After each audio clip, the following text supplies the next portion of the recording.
এখানে যারা আছে সবাই স্টুডেন্ট, মানে ডেজিগনেশন অনুসারে আমি কিন্তু সার্ভিস ডক্টর। তো এটা অনেকেই বলতে পারে আপনি ডিউটি না করে এটা করছেন। তো আজকে যেহেতু আমার নাইট দেওয়ার পরে একটা আমাদের যেটা অফ ডে থাকে, আমি সেই অফ ডেতেই এটা করছি, প্রতীকী অনশন। আর আমার ডেজিগনেশন আপাতত মেডিকেল অফিসার। আমি এমার্জেন্সিতে ইএমও হিসাবে ডিউটি করছি। আজকে ফার্স্ট টাইম এখানে এই প্রতীকী অনশনে যোগদান করলাম। এবার 9 তারিখ থেকে আমি আমার বিভিন্ন প্ল্যাটফর্মে যতটা পেরেছি আমি ভয়েস রেজ করেছি। বেশ কিছু গ্রিভান্স ছিল, এইবার সেটা নিয়েই আমি বলতে চাই, বাকিটা তো আরিফ বলেই দিয়েছে। তো দেখুন, 9 তারিখে যে ঘটনাটা ঘটেছে তারপর থেকেই আমাদের একটা ডাউট ছিল যে এইটাকে সিভিল অ্যাডমিনিস্ট্রেশন এবং পুলিশ অ্যাডমিনিস্ট্রেশন বিভিন্নভাবে কভার আপ করার চেষ্টা করেছে। এবং পরবর্তীকালে আপনাদের মিডিয়াকে ধন্যবাদ দেবো যে মিডিয়ার থ্রু দিয়েই বেশ কিছু ইমেজ যদি না আমাদের সারফেসে আসতো তাহলে কিন্তু আমরা ধরতে পারতাম না। আমাদের সন্দেহটা আরও বেশি কিন্তু তীব্র হয়েছে। কালকেই সম্ভবত কোর্টে যেটা হয়েছে, 14 তারিখে যে ভ্যান্ডালিজমটা আপনারা জানেন এই এমার্জেন্সিতেই হয়েছে, এমার্জেন্সি বিল্ডিংয়ে। অ্যাট দ্য সেম টাইম আমি ওখানেই ছিলাম, তো আমি পুরো ঘটনাটা দেখেছিলাম। তো এই ভ্যান্ডালিজমটা এখনও পর্যন্ত জানি না যে কারা কিভাবে করলো। শুনলাম কালকে যে 44 না 88 জন তাদেরকে ইন্টারিম বেল দেওয়া হয়েছে, কিন্তু আমাদের প্রশ্ন হচ্ছে যে এই ভ্যান্ডালিজমের পেছনে কারা ছিল। একটা মেডিকেল কলেজে এইভাবে অ্যাটাক করা, আমি তো বলবো টেরোরিস্ট অ্যাক্টিভিটিসের সমান। তো এরা এত তাড়াতাড়ি বেলটা কেন পেলো এবং কিভাবে পেলো? কারণ আজও আমাদের এই যে এমার্জেন্সি, সেই এমার্জেন্সিকে এখনও রেস্টোর করা যায়নি। আমাদের জেনারেল এমার্জেন্সি শিফট করে নেওয়া হয়েছে ট্রমা বিল্ডিংয়ে। আমরা সার্ভিস দেওয়ার জন্য ট্রমা বিল্ডিংটাই বেসিক্যালি অর্থোপেডিক্স এবং সার্জারির এমার্জেন্সি বা নিউরো সার্জারি অন্যান্যগুলো চলতো। সেখানে একটা জায়গা নিয়ে জেনারেল এমার্জেন্সি রানিং। সত্যি কথা বলতে যত পেশেন্ট আসছে তাদের সেই স্পেস নেই, তবুও আমাদের কিন্তু কোনো সার্ভিস দিতে বাধা নেই এবং আমরা ট্রাই করছি। কিছু কিছু যেমন আছে যে মাত্র কয়েকটা বেডে অক্সিজেন বেড আছে, আমরা সেটাকেই অল্টারনেট করে যখনই পেশেন্ট আসছে আমরা সেইভাবে কিন্তু সার্ভিস দিয়ে যাচ্ছি। এবং তাছাড়াও তারপরেও কিন্তু কেউ বলতে পারবে না যে আরজি করে জেনারেল এমার্জেন্সি থেকে কোনো পেশেন্ট ঘুরে গেছে, বা আপনারা যারা মিডিয়া আছেন আপনারা ট্রমা বিল্ডিংয়ের সামনে এমন কোনো পেশেন্ট খুঁজে পাবেন না তাদের সার্ভিস দেওয়া হয়নি, বা ওখানে ডক্টর নার্স বা যারা স্টাফ আছে একটা সিঙ্গেল বাথরুম ইউজ করা হচ্ছে। এইভাবে মানে যেটা এতজনের একটা বাথরুমে সম্ভব নয়, তবুও কিন্তু আমরা সার্ভিস বন্ধ রাখিনি, আমরা কিন্তু সার্ভিস চালিয়ে যাচ্ছি। এবার দেখুন, বলতে পারে প্রশাসন যে এই কেসটা এখন সিবিআই হ্যান্ডওভার হয়েছে। তো যেরকম শাসক দলের বেশ কিছু নেতা নেতৃবৃন্দ বারবার বলার চেষ্টা করছে যে আপনারা সিবিআইকে ঘেরাও করুন, সিবিআই তো আপনাদের উত্তর দেবে। কিন্তু বাস্তবে কি তাই? সিবিআই কি করছে?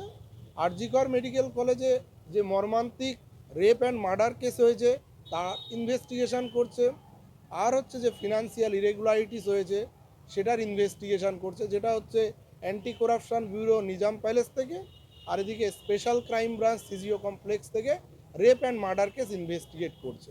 কিন্তু এর বাইরেও বেশ কিছু ইরেগুলারিটিস আছে, বারবার প্ল্যাটফর্মে উঠে এসছে। যেমন আমাদের হেলথের 4টে সিস্টেম, একটা হচ্ছে স্বাস্থ্য ভবন, যেখানে আমাদের হাইয়েস্ট অথরিটি হেলথ মিনিস্ট্রি, তার নিচে থাকে হেলথ সেক্রেটারি, ডিএমই, ডিএইচএস। প্রথম থেকে West Bengal junior doctors front যে আন্দোলন করেছিল তারা সফল হয়েছিল ডিএমই ডিএইচএস স্যারকে সরানোর, কিন্তু হেলথ সেক্রেটারিকে টিল নাও সরাতে পারেনি। তাছাড়াও স্বাস্থ্য ভবনের বেশ কিছু পদক্ষেপ, যেমন হচ্ছে সন্দীপ ঘোষের এগেনস্টে অনেকবার কমপ্লেন জমা পড়ার পরেও স্বাস্থ্য ভবনের তরফ থেকে কিন্তু কোনো কিছু হয়নি। এটা 1 নম্বর স্বাস্থ্য ভবন। 2 নম্বর হচ্ছে West Bengal university of health science, যেটা থেকে বিভিন্ন এক্সাম কন্ডাক্ট করা হয়। এই ওয়েস্ট বেঙ্গল ইউনিভার্সিটির এগেনস্টে যে কমপ্লেন, তার এগেনস্টে যে কমপ্লেনগুলো হয়েছে, যদি আপনারা জেনে থাকেন যে এখানকার টিএমসিবির যিনি প্রেসিডেন্ট ছিলেন আশিস পান্ডে, তার তো গুন্ডাগিরি সবাই জানে। সে এই প্রশ্নবাস তো আশিস পান্ডে করেছে বা টাকা তুলেছে, সে একটা লোয়ার অনেক নিচের, তার উপরের মাথাগুলোকে, সেটা তো হয়ে আসতো West Bengal university of health science. একটা রাজ্যে যদি এই ধরনের হয় যে কোশ্চেন পেপার লিক হয়, সেটা দিয়ে টাকা দিয়ে বিক্রি হয়, আমি তো বলবো এটা ক্রিমিনাল প্রসিডিং হওয়া উচিত। এইটা তো নিশ্চয়ই সিবিআই তদন্ত করছে না, এটা তো রাজ্য পুলিশ বা রাজ্যের অন্যান্য তদন্তকারী সংস্থার তদন্ত করা উচিত। সেটা কি আদৌ স্টার্ট হয়েছে? আমার অন্তত জানা নেই। যদি আপনারা জেনে থাকেন তবে আপনারা বলতে পারেন। তৎকালীন ভিসি, যিনি এখন সম্ভবত কোনো একটা মেডিকেল কলেজের প্রিন্সিপাল হয়ে বসে আছেন, তার সময়ই দেখা গেছে যে তিনি নিজে কোনো একটি মেডিকেল কলেজের পোস্ট গ্র্যাজুয়েট এক্সাম হলে অভিজ্ঞকে নিয়ে গেছে, যেটা সত্যি কথা বলতে সেটা আমার মনে হয় না যে সেটা লিগালিও ঠিক। কিন্তু তাদের এগেনস্টে কী অ্যাকশান আমাদের পুলিশ অথরিটি বা আমাদের সিভিল অ্যাডমিনিস্ট্রেশন বা অন্যান্য ইনভেস্টিগেশন এজেন্সি কি করেছে, এটা তো সিবিআইয়ের উপরে চাপানো যাবে না। এটা ওয়েস্ট বেঙ্গল হেলথ ইউনিভার্সিটির ইস্যু বললাম। থার্ড হচ্ছে আপনারা ওয়েস্ট বেঙ্গল মেডিকেল কাউন্সিল। এই ওয়েস্ট বেঙ্গল মেডিকেল কাউন্সিলে আমরা যারা সিনিয়র ডক্টরসরা ছিলাম তারা যখন ঘেরাও করি, তখন একটা জিনিস দেখতে পাই যে সেখানকার যিনি রেজিস্ট্রার আছেন, সেই রেজিস্ট্রারকে মানুষ চক্রবর্তী সম্ভবত ওনার নাম, উনি গ্রাজুয়েশন কোথা থেকে পাশ করেছে উনি কিন্তু বলতে পারেননি, এবং কত সালে পাশ করেছে সেটাও বলতে পারেন। এবং ওখানকার যে ভাইস প্রেসিডেন্ট আছেন উনি সুদীপ্ত রায়, ওনাকে সিবিআইডি বিভিন্নভাবে তদন্ত করছে। ভাইস প্রেসিডেন্ট সেই সময় শুনলাম অ্যাবসকন্ডেড। অভিক বিরূপাক্ষ, যাদের এগেনস্টে এত অ্যালিগেশন, তারা হচ্ছে ইথিক্যাল পেনাল কমিটির মেম্বার, যাদের নিজের নেই, কিন্তু তাদের এগেনস্টে কী অ্যাকশান আমাদের পুলিশ অথরিটি বা আমাদের সিভিল অ্যাডমিনিস্ট্রেশন বা অন্যান্য ইনভেস্টিগেশন এজেন্সি কি করেছে, এটা তো সিবিআইয়ের উপরে চাপানো যাবে না। এটা ওয়েস্ট বেঙ্গল হেলথ ইউনিভার্সিটির ইস্যু বললাম। থার্ড হচ্ছে আপনারা ওয়েস্ট বেঙ্গল মেডিকেল কাউন্সিল। এই ওয়েস্ট বেঙ্গল মেডিকেল কাউন্সিলে আমরা যারা সিনিয়র ডক্টরসরা ছিলাম তারা যখন ঘেরাও করি, তখন একটা জিনিস দেখতে পাই যে সেখানকার যিনি রেজিস্ট্রার আছেন, সেই রেজিস্ট্রারকে মানুষ চক্রবর্তী সম্ভবত ওনার নাম, উনি গ্রাজুয়েশন কোথা থেকে পাশ করেছে উনি কিন্তু বলতে পারেননি, এবং কত সালে পাশ করেছে সেটাও বলতে পারেন। এবং ওখানকার যে ভাইস প্রেসিডেন্ট আছেন উনি সুদীপ্ত রায়, ওনাকে সিবিআইডি বিভিন্নভাবে তদন্ত করছে। ভাইস প্রেসিডেন্ট সেই সময় শুনলাম অ্যাবসকন্ডেড। অভিক বিরূপাক্ষ, যাদের এগেনস্টে এত অ্যালিগেশন, তারা হচ্ছে ইথিক্যাল পেনাল কমিটির মেম্বার, যাদের নিজের নেই ইথিক্স, তারা ইথিক্স শেখাচ্ছে পশ্চিমবঙ্গের সমস্ত ডাক্তারকে। তারপরে আরও 6জন ডক্টর ওয়েস্ট বেঙ্গল মেডিকেল কাউন্সিলের যারা মেম্বার, তারা রেজিগনেশন সাবমিশন করার পরেও সেগুলো সম্ভবত অ্যাকসেপ্ট হয়নি। তো সেই ভদ্রলোক একাই ছিল, আর তো কেউ নেই। তো তিনি বলছেন আপনারা যা করেন করুন, আমি চেয়ার ছাড়বো না। তার 2020-তে টিনিওর শেষ, 6 মাস এক্সটেনশন হয়েছে, তাহলে আজ 2024 সাল, তার কোথায় এখতিয়ার আছে যে সে এখনও পর্যন্ত ইভেন সন্দীপ ঘোষের যে রেজিস্ট্রেশন ক্যান্সেলের জন্য একটা অর্ডার বের করলো। প্রথমত এটা হয়তো সবাই ভেবেছে সত্যিই ক্যান্সেল হয়েছে, এইভাবে কি অর্ডার ক্যান্সেল করা যায়? ডব্লিউবিএমসি নিয়ম অনুসারে যে সন্দীপ ঘোষ যদি বেরিয়ে সেই ওই সার্টিফিকেটটাকে চ্যালেঞ্জ করে, তো কোর্ট বলে দেবে ওটা ইনভ্যালিড। কেন?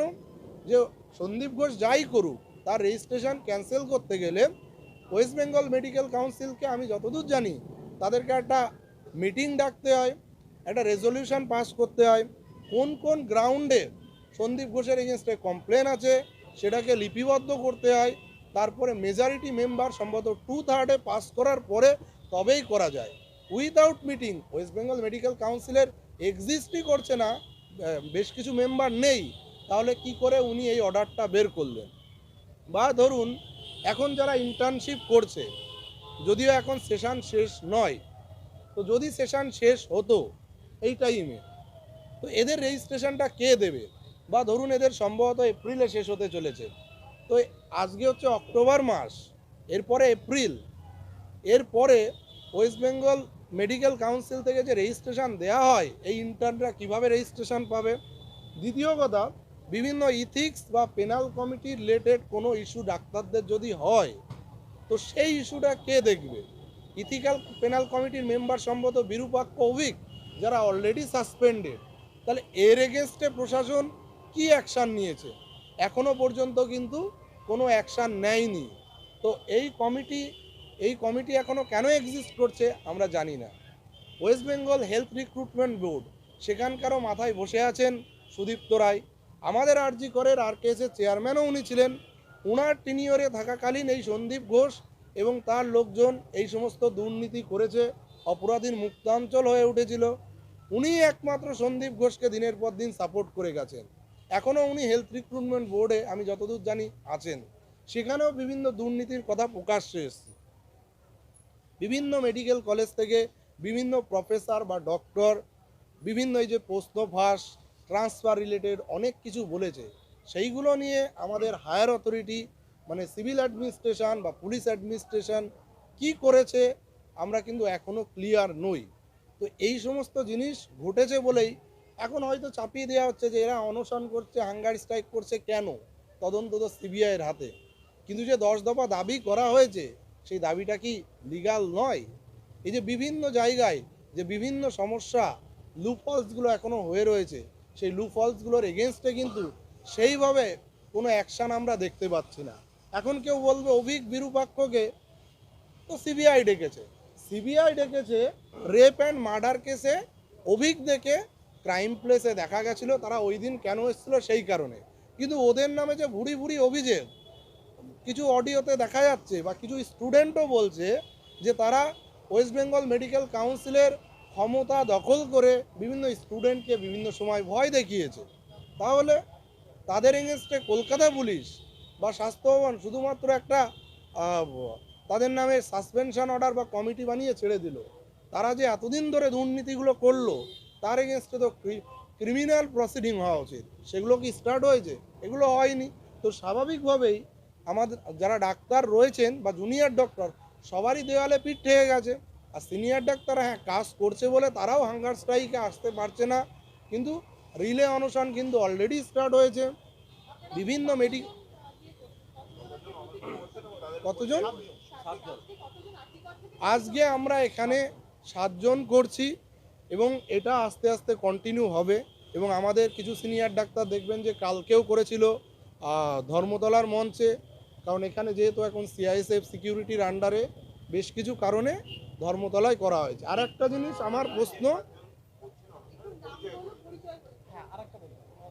হ্যাঁ হ্যাঁ নাম নামটা বলতে হবে, নামটা বলুন। আমি ডক্টর পারমিতা থান্ডার, আমি third year general surgery Thander, third year general surgery. Doctor Tapas Pramanik, medical officer, RG Kar medical college and hospital. আমি একমাত্র সার্ভিস ডক্টর এদের ভেতরে। Doctor Nilakash Mondal, third year, department of pharmacology. তুমি হাজরা, ফাইনাল ইয়ার এমবিবিএস। আর কিছু কেউ বলবে? আর কিছু কেউ বলবে?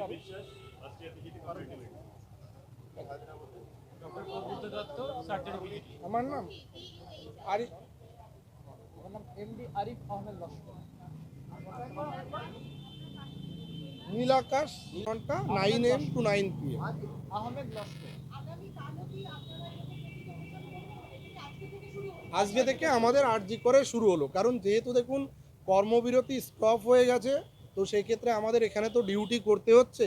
এবার যাদের যেদিন ছুটি থাকছে আমরা সেই ব্যাপারে অ্যাডজাস্টমেন্ট করে আমরা এটা কন্টিনিউ করার চেষ্টা করছি, যে কারণ ডিউটিটাকে আমরা সার্ভিসটাকে হ্যাম্পার করব না। এবার যাদের যেদিন অফ থাকবে, এবার দেখুন আমাদের অফ মানে কি, ডিউটি করার পরে কেউ 24 ঘন্টা, কেউ 36 ঘন্টা ডিউটি করার পরে তারা কিন্তু যে একদিনের ছুটি পাচ্ছে সেই ছুটিটাকে ইউটিলাইজ করছে। আমিও ডিউটি করার পরে আমার যে ছুটির দিন, যেদিন হয়তো আমার রেস্ট থাকা উচিত, আমি সেই দিনটাকে ইউটিলাইজ করছি এবং বাকিরাও তাই করছে।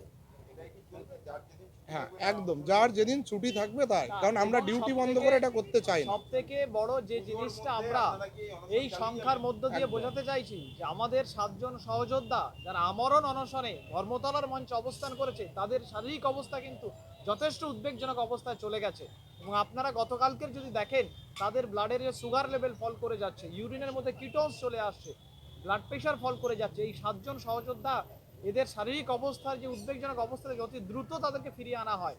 সেই জন্য আমরা আজ এই প্রতীকী অনশন সমস্ত মেডিকেল কলেজগুলোতে চালু করলাম, যাতে অবিলম্বে পদক্ষেপ গ্রহণ করে প্রশাসন এই জায়গা থেকে আমাদের এই 7 জন সহযোদ্ধার যে অবস্থার কথা তারা ভাবে, এবং এই জায়গা থেকে আমাদের যে দাবি আছে সেই 2 দাবি, অভয়ার বিচার এবং যাতে দ্বিতীয় অভয়া না হয় সেই বিষয়ে সঠিক পদক্ষেপ অবিলম্বে গ্রহণ করে, তার জন্য আমরা প্রতিবাদ জানাচ্ছি এবং সমস্ত জায়গা থেকে আমরা এটা বলতে চাইছি যাতে প্রশাসন পর্যন্ত এই কথাটা পৌঁছে যায়। আমাদের এই বছর দেখুন পুজোর দিনগুলো, যেটা আমরা প্রথমেই বলেছি যে আমরা পুজোর কেউ বিরোধী নয়, ধর্মীয় আচার আচরণ মেনে যেভাবে পুজো করা উচিত আমরা সেটা করব, কিন্তু আমরা যে সেলিব্রেশন এই সময় আমরা করতে পারবো না, কারণ আমাদের যে 7 জন যারা রয়েছে ধর্মতলার মঞ্চে তাদের হেলথ স্ট্যাটাস কিন্তু খুব খারাপ হচ্ছে, এবং এটা আপনাকে বলতে পারি যে এইগুলো কিন্তু ভবিষ্যতে তাদের লাইফের পার্মানেন্ট ড্যামেজও করে দিতে পারে, এবং এটা কিন্তু আমাদের পক্ষে সহ্য করা সম্ভব নয়, এটা এখন আনবিয়ারেবল। আমি নিজে একজন সার্ভিস ডক্টর হয়ে প্রশাসনের কাছে অনুরোধ করব ইমিডিয়েট তারা ইন্টারভিন করুক এবং কথা বলুক, কথা বলে এইটাকে হাঙ্গার স্ট্রাইকটাকে যারা করছে তাদেরকে এটা বন্ধ করার জন্য যাবতীয় ব্যবস্থা নিক, না হলে কিন্তু এদের লাইফের পরবর্তীকালে যেটা দেখা যাবে যে পার্মানেন্টলি কিছু না কিছু ড্যামেজ হয়ে যাবে। এবং একদম এটা পুজোর ভেতর, হ্যাঁ পুজোর ভেতরে চলছে, পুজো তো অলরেডি শুরুই হয়ে গেছে। তো পুজোর ভেতরে এরকমভাবে আমরা যেমন আজকে 12 ঘন্টা করছি, কালকে আরেকটা যারা থাকবে তারা করবে, এইভাবে আমাদের কন্টিনিউ চলবে। না আজকে যেহেতু আমরা রাত 9টা পর্যন্ত এখানে থাকবো, আমরা তারপরে ওখানে যাব, কিন্তু 9টা পর্যন্ত যেহেতু এখানে করছি আমরা, সেক্ষেত্রে আজকেই 9টা পর্যন্ত আমরা ধর্মতলায় যাব না, আমরা এখানেই 12 ঘন্টা থাকবো। আজ অবিচারের 1 মাস 29 দিন, 59তম দিন। আজকের দিনে এসে দাঁড়িয়ে যেটা আমরা দেখছি যে 9 আগস্ট যে জঘন্য এবং বর্বর ঘটনা আরজিকর মেডিকেল কলেজের বুকে ঘটেছে, এবং তারপর থেকে আপনারা দেখেছেন যে আমাদের যে আন্দোলন, সেই আন্দোলনের সাথে আমাদের যে দুটো দাবি, অর্থাৎ অভয়ার যে ন্যায় বিচার এবং তার সাথে সাথে দ্বিতীয় অভয়া যাতে আর একটিও না ঘটে সারা দেশে, তার জন্য এই আন্দোলন যে শুরু, এবং সেই আন্দোলনের সাথে সাধারণ মানুষ তারা যেভাবে আমাদের এই দাবিকে তাদের নিজেদের দাবি হিসাবে সহমত করে আবেগের সাথে আমাদের এই আন্দোলনের পাশে দাঁড়িয়েছেন প্রথম থেকে নিয়ে এখনো পর্যন্ত, সেই আন্দোলনকে সামনে রেখে আমরা বারবার এই দাবি যাতে মান্যতা পায় এবং বাস্তবে রূপায়িত হয় তার জন্য আমরা এই আন্দোলন করে চলেছি। এবং যেটা আপনারা দেখেছেন যে সর্বশেষ যে আমরা আমাদের তরফ থেকে সর্বোচ্চ দেওয়া, অর্থাৎ পূর্ণ কর্মবিরতি প্রত্যাহার করে সমস্ত রকমের জরুরি পরিষেবা এবং বহির্বিভাগ পরিষেবাতে আমরা উত্তীর্ণ হই এবং আমরা যোগদান করি। তা সত্ত্বেও আমাদের ডেডলাইন দেওয়ার পরেও দেখতে পেলাম যে এই যে 2 দাবি, অভয়ার ন্যায় বিচার এবং দ্বিতীয় অভয়া আর যাতে একটিও না হয়, তার জন্য সেই সময়সীমা বা ডেডলাইন পার হয়ে যাওয়ার পরেও কোনো রকম সদর্থক পদক্ষেপ নেওয়ার কোনো রকম ইচ্ছা আমরা দেখতে পেলাম না। তারপর আমাদের যারা সহযোদ্ধা তারা তাদের নিজের জীবন বাজি রেখে তারা আমরণ অনশনে বসেছে, এবং সেই 7 জন সহযোদ্ধা যারা আমরণ অনশনে বসেছে আজ তাদের এই মুহূর্তে দাঁড়িয়ে 60তম ঘন্টা অতিক্রান্ত হতে চলেছে, এবং এই 60তম ঘন্টাতে আমরা এসে দেখতে পাচ্ছি যে তাদের শারীরিক অবস্থার যে অবনতি, আমরা খুবই উদ্বিগ্ন এবং খুবই কনসার্ন। যে কোনো সময়ে এই 7 জন সহযোদ্ধার সাথে তাদের শারীরিক অবস্থার অবনতি আমাদেরকে উদ্বেগজনক অবস্থায় ঠেলে নিয়ে যেতে পারে, এবং তার সাথে সাথে অভয়ার যে বিচার এবং দ্বিতীয় অভয়া যাতে না হয় তার মধ্যেও দেখতে পেলেন যে জয়নগর ছাড়া অন্যান্য জায়গায় যে ঘটনাগুলো ঘটছে, এই ঘটনার জন্যই আমাদের এই লড়াইগুলো। তো সেই জিনিসটাকে মাথায় রেখে যাতে আমাদের সহযোদ্ধাদের এই শারীরিক অবস্থার দিকে অন্ততপক্ষে নজর দিয়ে সদর্থক ভূমিকা আমরা এই প্রশাসনের কাছ থেকে পাই, তার জন্য আজ আরজিকর মেডিকেল কলেজের বুকে এবং অন্যান্য সমস্ত ওয়েস্ট বেঙ্গল জুনিয়র ডক্টরস ফ্রন্টের সমস্ত মেডিকেল কলেজগুলোতে আমরা আমাদের প্রতীকী অনশন আজ থেকে আমরা শুরু করলাম। আজ প্রথম দিন 7 জন আমাদের সহযোদ্ধা আরজিকর মেডিকেল কলেজ থেকে তারা এই প্রতীকী অনশন শুরু করছে এবং আমাদের এই প্রতীকী অনশন আমরা জানিয়ে দিতে চাই, যতক্ষণ পর্যন্ত না আমাদের এই দাবি অভয়ার ন্যায় বিচার এবং দ্বিতীয় অভয়া যাতে একটিও না ঘটে এটা হয়, এই প্রতীকী অনশন আমরা ওয়েস্ট বেঙ্গল জুনিয়র ডক্টরস ফ্রন্টের তরফ থেকে আমরা এটা আজ থেকে এটা শুরু করলাম। আমাদের যারা প্রতীকী অনশন করবে 7 জন তারা এখানে রয়েছে, তার মধ্যে অন্যতম ডক্টর তাপস প্রামাণিক, আমি তাকে অনুরোধ করব কিছু বলার।